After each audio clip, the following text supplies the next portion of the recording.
What is up, guys? Thank you so much for tuning in to the new video. We finally got another one uploaded. This video we'll be making a big arowana swim bait, but in the last month or so I hadn't been really focusing on lure making, hence why it took a while to get a video done.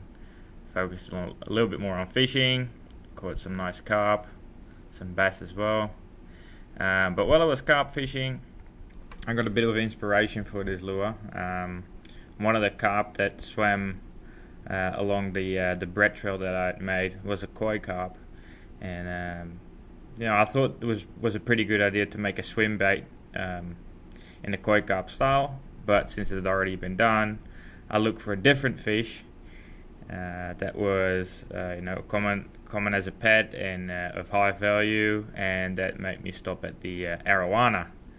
Now I was lucky enough to catch arowana before in Australia, so this is obviously the Australian arowana, or Gulf Saratoga as they call them.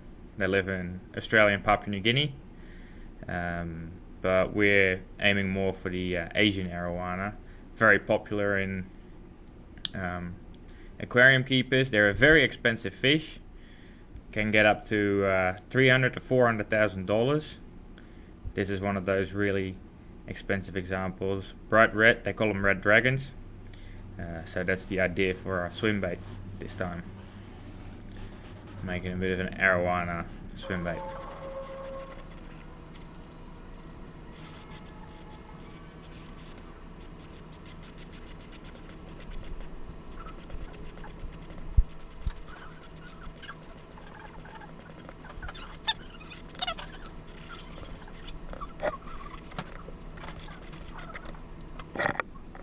Alrighty, let's get going.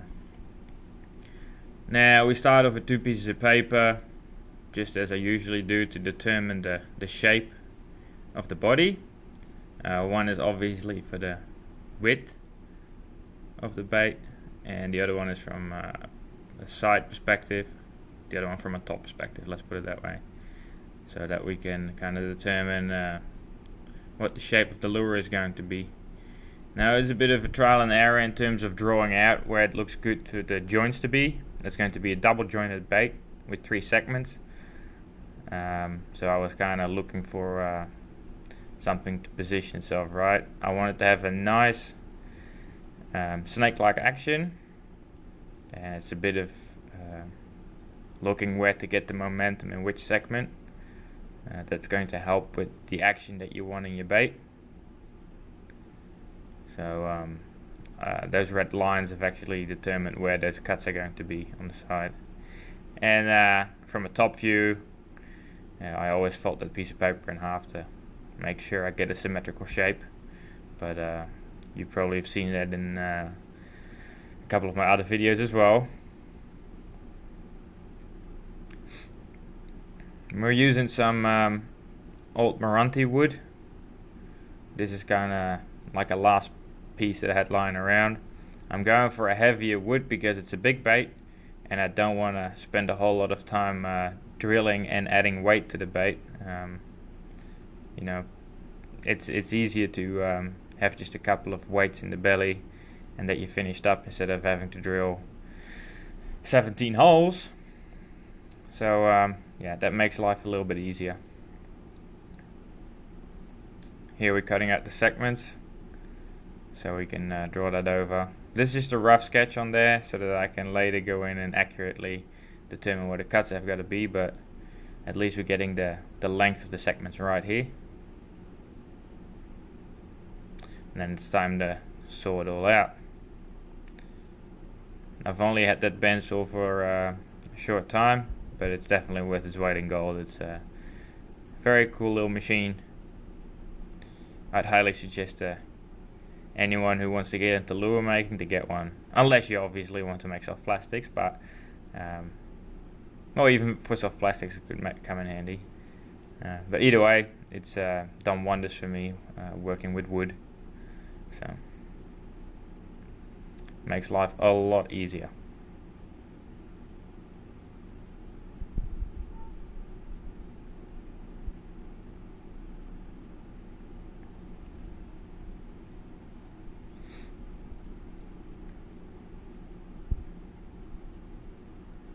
here you get a bit of an idea what the shape's going to be.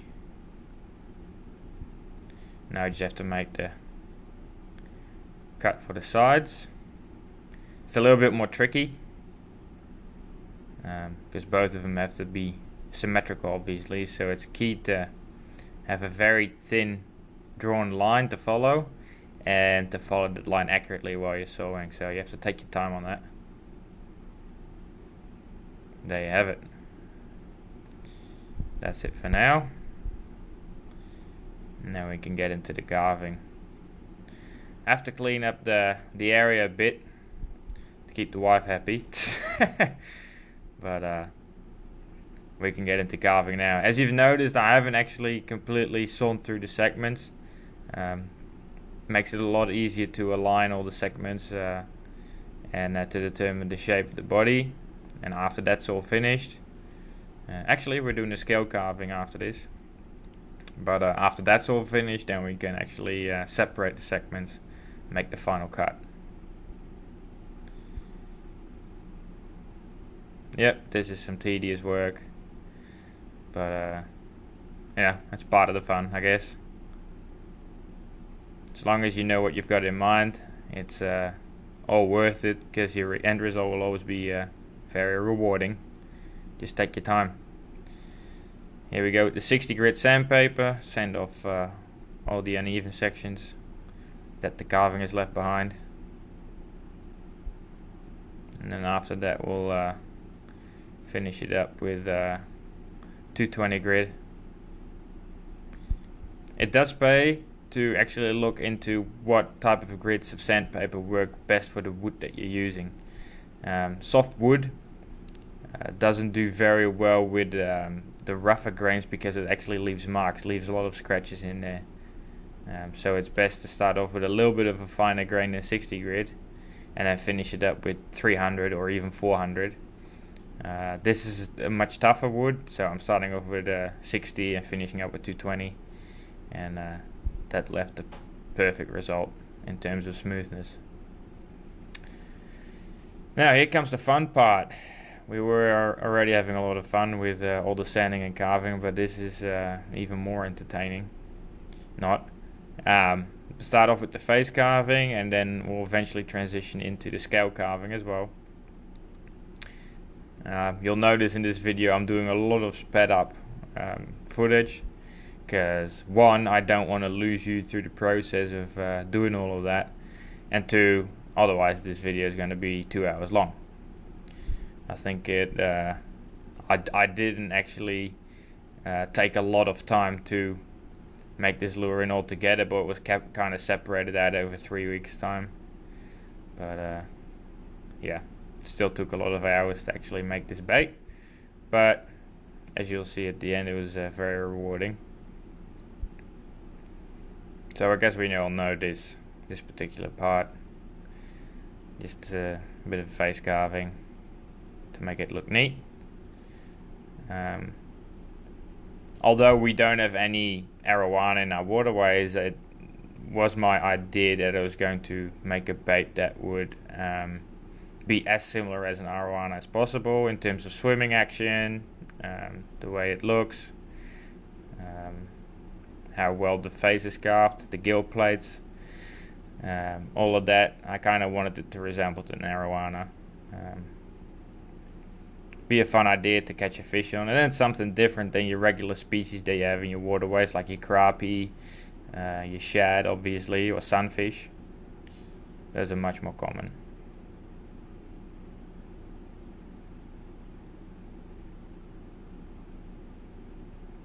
So this took some sweet time. I don't mind the face carving, but the scale carving, because it's just the same shape over and over again, just became horrendous. But you'll see that in a bit.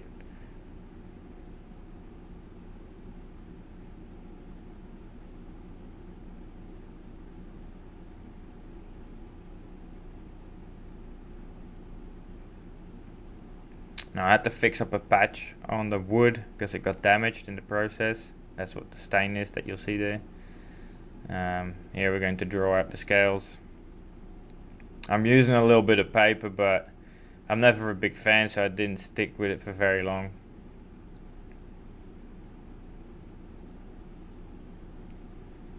And, making a straight line over the back helps you determine where to place the scales on the back. It's easy to start from the top and then work your way through the sides, so that you do have a scale sitting right in the middle of the back, so it kind of looks symmetrical at least. Here I'm using some paper, but I just don't like working with it. It doesn't give me enough accuracy for the effort that I'm going through, so I threw that idea out of the window fairly quickly through the process. Freehanding is more fun, and I feel like you also acquire more skill throughout the process. In certain situations you kind of need a stencil to make it super accurate, but I went through a couple of pictures of arowana, and a lot of them have scales that are not exactly a copy of one another, and the scales are massive too, so that helps.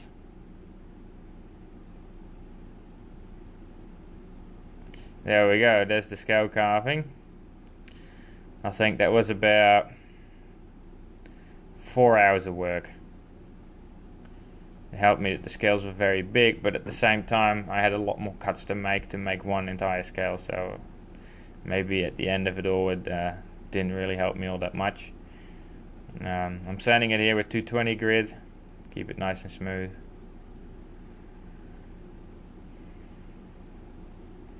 That's when we start getting a good shape of the lure. Get a bit of an idea of what it's going to look like.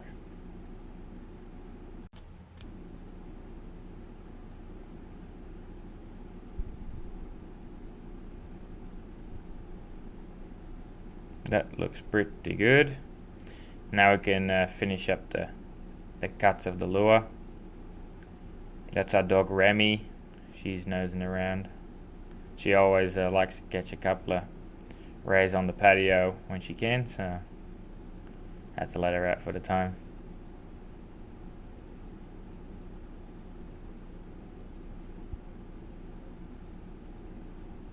There we go. That's the first part, and then the tail section.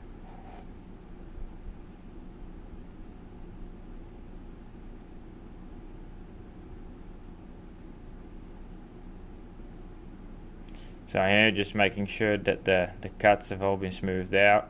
Sometimes it leaves a bit of a rough edge, and since I've also got some scales carved in the side, I want to make sure it transitions well.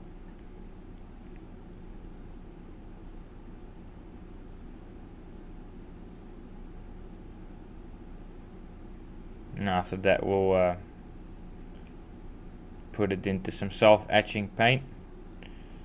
That's the color right here, and then we can really look if there's any inaccuracies in the scales, and we can sand those down. Gotta make sure everything looks good, because once the epoxy is on there, there's no way back, and epoxy will make everything come out really clear. So if it's a really good looking bait, it'll come out even better looking, but if it's a bait that's not been paid attention to too much, to detail mainly in the scales or in the paint job, then it will come out really bad. So taking that extra time right now while we still can is key.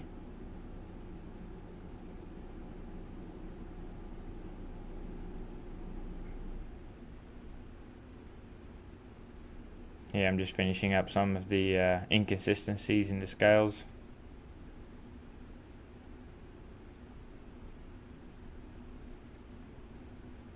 It's pretty neat that that paint works that way. It really smooths all the smooth sections out and really bumps up the scratches or inaccuracies to make it more evident. So here we're weighing all the segments. Now this is a neat little trick that if you're planning on making a swim bait, it's really key, especially for the bigger ones. So I'm writing it the weight down, whether that's in grams or in ounces doesn't really matter, but it's all about ratios. So they're going to be 12, 32 and 56 grams off the top of my head.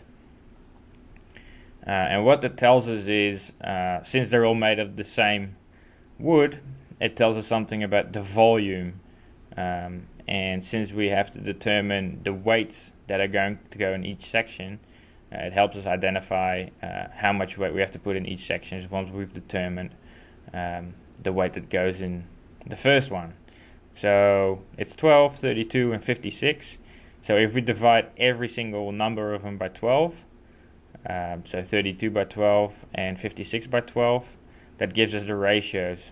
So it's going to be roughly I'd say 1 to 2.5 to, what would it be, like 4.5 or something. So say if I was going to put 1 ounce in the tail, then we put 2.5 ounce in the middle one and 4.5 in the head one. Obviously there's a little bit of a difference because some segments have hooks on them, some don't. Some will be receiving more screw eyes or internal wire depending on what you're using. So you kind of have to play around with it, but it gives you a good indication. Anyway, here we are designing the tail and the tail fin. The reason why I'm making a incision under the tail fin there will become evident later on. But here we're just designing it. We've got a last bit of plexiglass left, Lexane.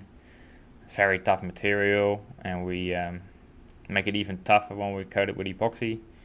Basically unbreakable. That all fits, and that's when we've cut it out with the bandsaw. Now you can see I put the weight here in a hole, and that slit actually allows that weight to sit in there while we slide the tail and the tail fin all the way through. That way we can fix everything fixed up in one go. So we'll super glue everything shut with sawdust as we usually do, and kind of two birds one stone type of thing.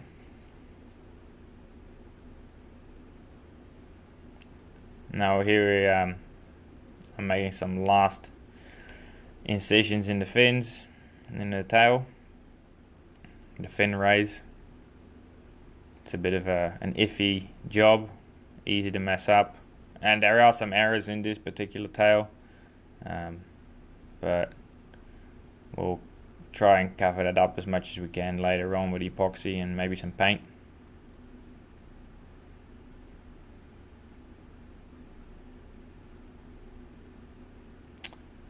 If you decide to do this as well, just be careful of your fingers.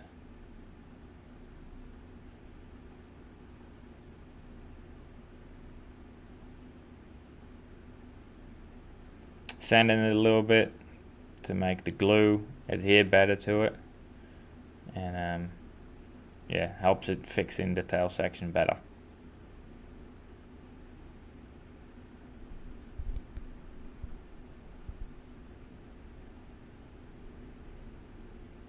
So here we fix it all in, the weight's in there, we've super glued the tail and the tail fins all into the tail section, and now we're just sanding it all off. Obviously we use a little bit more glue and sawdust than we really need to, and there's nothing wrong with that, but we do have to smooth it all out, make sure that it looks good, there's no bumps sticking out.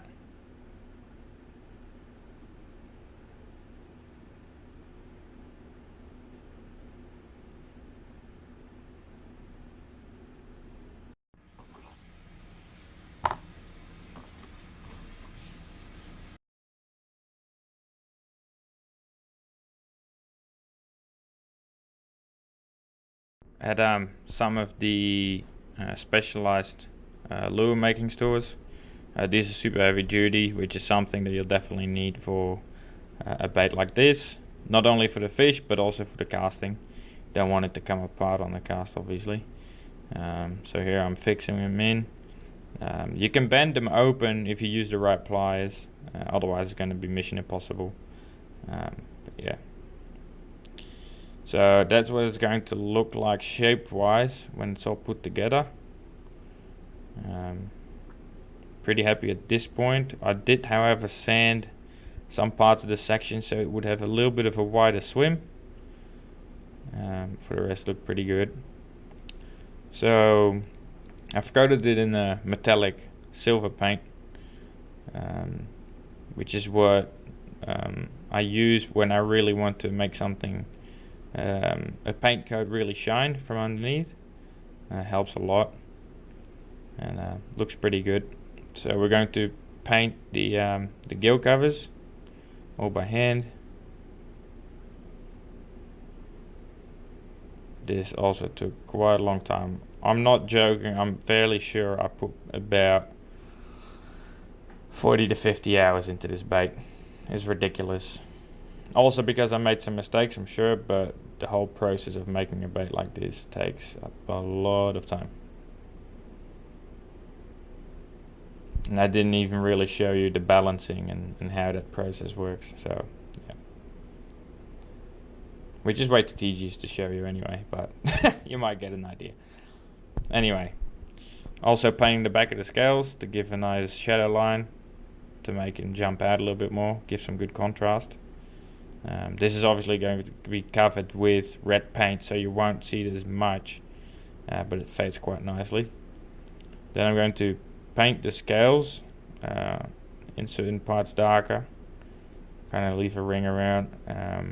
I'm painting the section of where the eye is going to be as well, put some detail in there. I did have some mishaps with some of the paint, so I had to redo it in certain parts, but I've kind of left that out for the continuity of the video. But you slowly get an idea of what this bait is going to look like.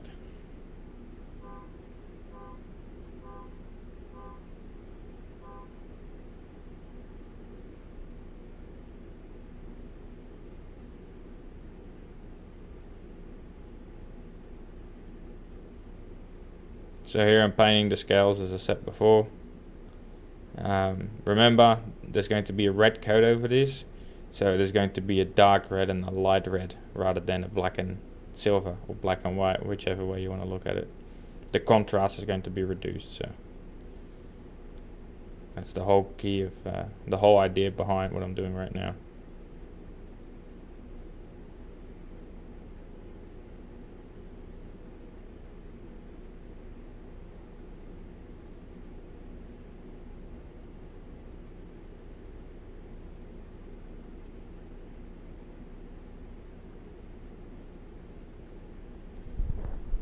And then we make sure that the eye sockets are dark as well. Gives a bit of a better look, more natural look. Also, when you are trying to imitate a specific fish, easiest thing to do is just to go on Google, type in the name of whatever fish you're trying to replicate in your swim bait, and see how the scale patterns are, the colors, how the facial patterns are with the colors, the gill plates, all that.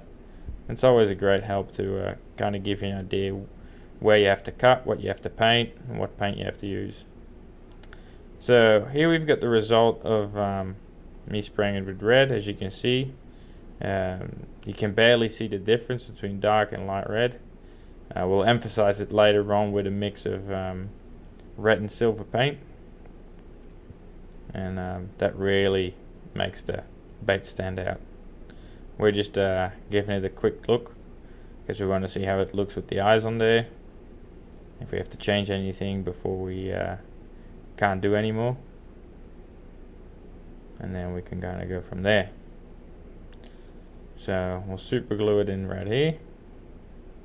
These eyes do have a sticky layer on them, but you obviously just want to make sure it's permanently in place. It's also going to have an epoxy coat over this, but we don't want it to move during the epoxy coating, which has happened to me before.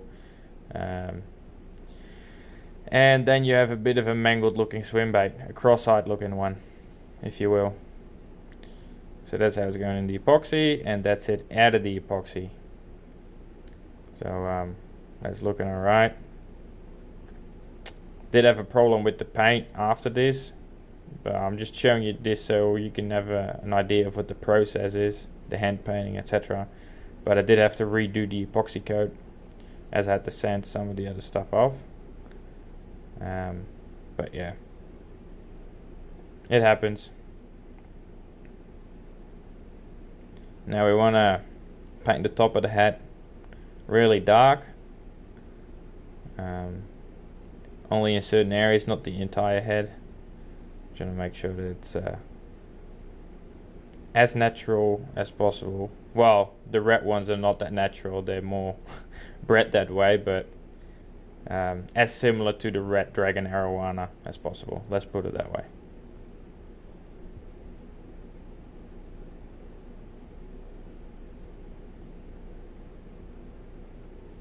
Now I can guarantee you I've never spent so much time on one lure,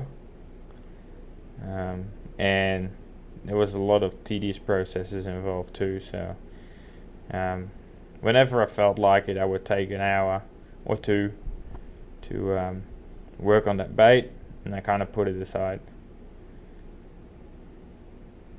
Still have to enjoy what you're doing, otherwise it becomes a hassle, and your lures just won't look that good because you're just finishing them up to be done with them rather to aim for a good result, I guess.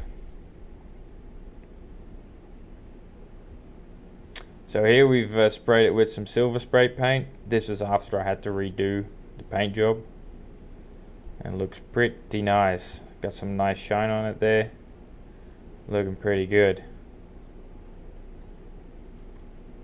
So we'll make some small adjustments before we put it in the epoxy, and it's all done.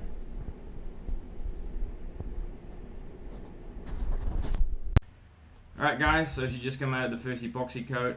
Pretty happy with the result. We'll do a second coat as well. First I'll have to sand it down a little bit so that the joints run smooth. But overall she's looking really good.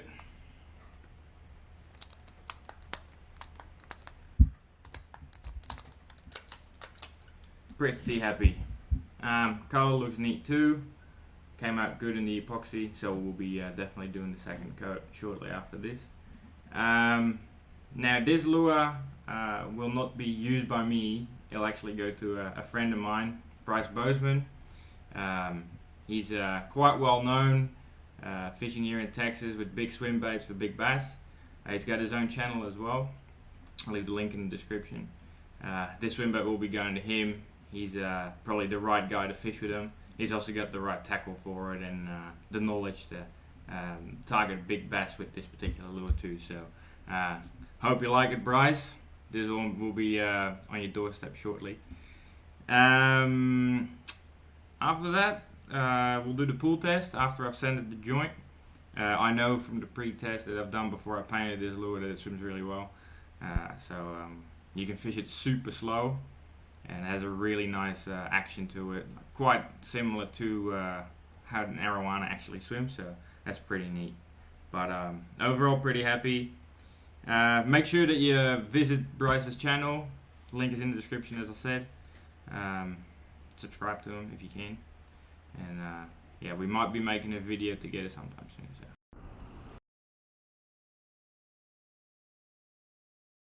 So here we go. Pool test number 1. It's kind of hard to find some time in which nobody was swimming in my testing facility, but found a couple of times where I was able to go down and check what the action was without somebody being in the pool. It's all good. As you can see, quite a nice side-to-side action. You can fish it super slow, which is really nice. Can really throw it in dense cover and fishing super slow through there, which sometimes really is key. And here you kind of get an underwater view from how it all swims.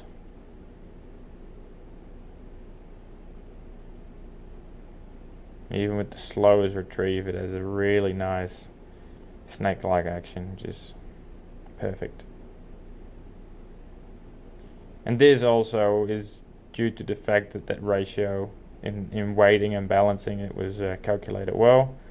Reduces the friction on your joints if all the segments are weighted the same way, and makes for a much more natural action. That's me fishing it super slow. you can kind of get a view from a shallower section of the pool.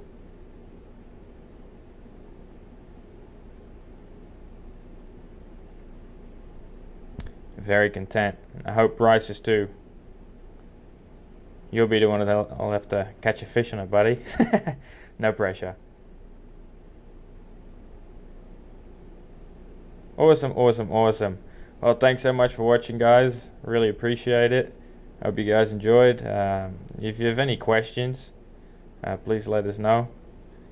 Don't hesitate to comment, and we'll make sure to reply as soon as possible. Cheers.